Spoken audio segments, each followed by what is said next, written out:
Hello friends, welcome to my channel Creating Essence. I am Megan and I'm so glad you're here today. We are just about to start term 3 of our 2018-2019 year-round school term.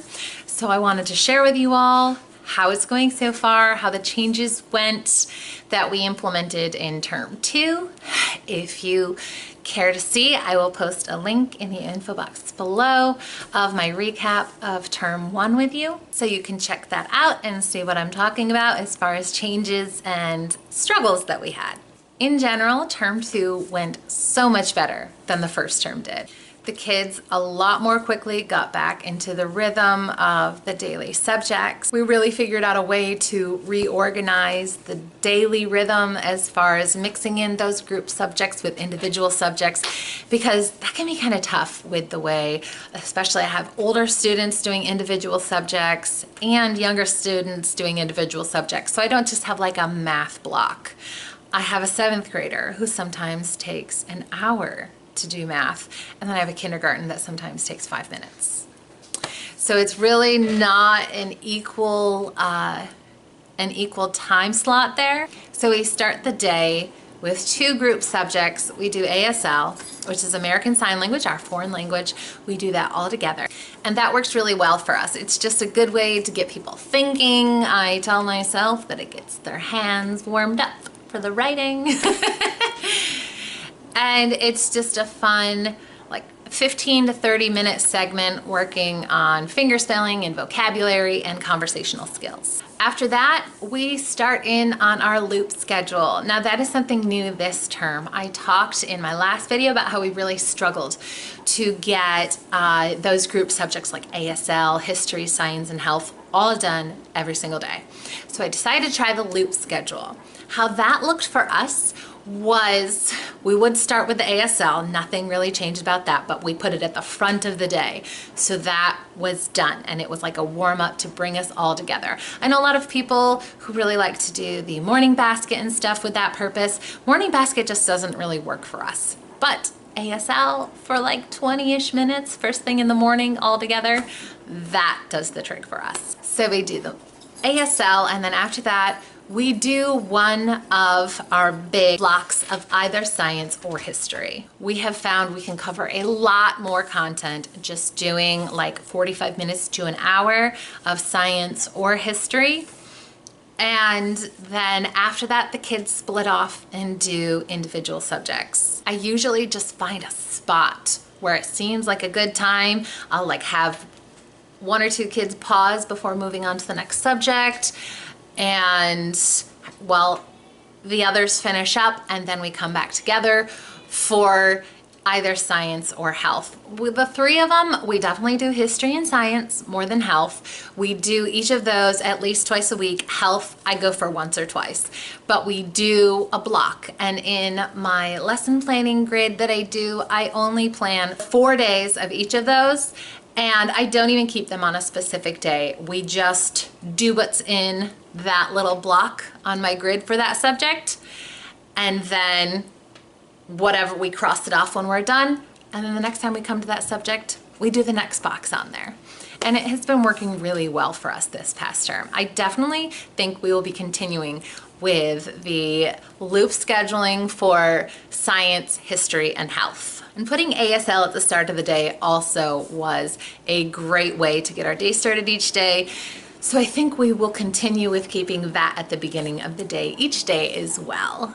Because throughout this last term, it was still pretty hot summer weather, our Fun Fridays didn't exactly end up being our typical Fun Fridays. We did do some arts and crafts type of projects and a couple of science experiments throughout, but our Fun Fridays just tended to be like, go to the park or go cool off.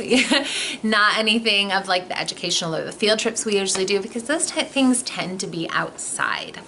And we try to do those in the cooler weather, not when it's broiling sun and 95 feels like 107. The core subjects for all the kids have been going very well.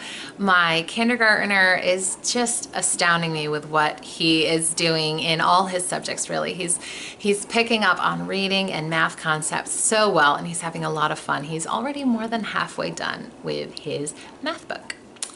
So he may be starting first grade by like January or something. I don't know, with math anyway. So that is really exciting to watch that unfold.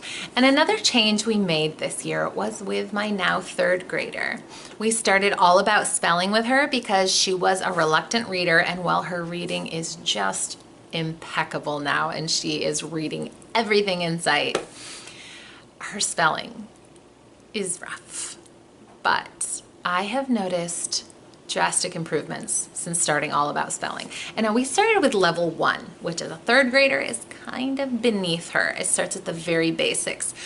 But as much as I was hesitant to do level 1 with her, she has picked up on things and started integrating things, and I have seen an improvement in her spelling already, and we're only about halfway through all about spelling. So that is a great encouragement. And she really enjoys it too. She loves the one-on-one time with me, and she loves the way it works. She loves the magnetic tiles on her magnetic whiteboard. So it's a lot of fun, and that encourages her to be excited about it every day as well. My oldest is doing phenomenally with all of her coursework. She's finishing up The Diary of a Young Girl by Anne Frank, and she loves it. She's been really getting into a lot of historical things lately, which thrills me. So we're going to continue with those historical fiction and nonfiction for her reading selections. My second, he is twice exceptional. He has autism spectrum disorder, sensory processing disorder, and he also tests as near genius on intellect. But he kind of gets in his own way a lot, especially as far as attention span and whatnot.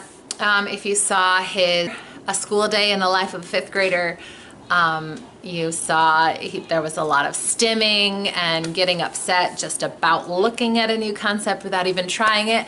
That's really typical for him. And fifth grade is a bit more of a challenge as far as what it gives him for a challenge, not necessarily whether he's capable. He's very capable. It's just one of those things about homeschooling him. You have to convince him that he can do it, because if it's new and he can't just, oh, yep, that's easy, he is very upset without even trying it because he's afraid it's too hard, not that it's actually too hard. And then his focus is shot. So we definitely are working through those patterns that have always been an issue. We're working through them a lot more frequently now in fifth grade, because it's just coming up more, because the work is diversifying away from very simple concepts. So we're doing that a lot more. I mentioned the Homeschool Day in the Life of a Fifth Grader that I did, I believe back in August. I did that for my seventh grader and my third grader as well. I will post those links in the info box below in case you want to take a look. I am working on a Homeschool Day in the Life of a kindergartner for my fourth, and Homeschool Day in the Life of a toddler, or what I do with my toddler all day. I actually did film those right when I filmed the other ones, but I accidentally deleted them. And I think that had me so bummed out that I just haven't gotten around to refilming them yet. So if you are looking forward to those videos, put it in the comment section below. Maybe that'll spur me on and give me the motivation I need to finish it up. But I am working on those because I want to share with you guys kind of a good picture of each of my kids is doing throughout the day. So I think that's about it for term 2. We're starting term 3. We ended up taking a 3-week break instead of a 2-week break because we took a week off before vacation and then vacation, and now we're in the week after vacation. So I did the lesson planning for the first week of term 3, and we're all set to go. I think Monday we're gonna take it on. Let me know if you have any questions, if there's anything specific you wanna see. I'm happy to answer your questions and show you anything that you'd like more information about. Give this video a thumbs up if you liked it. Subscribe to our channel for more videos like this. Bye-bye, friends.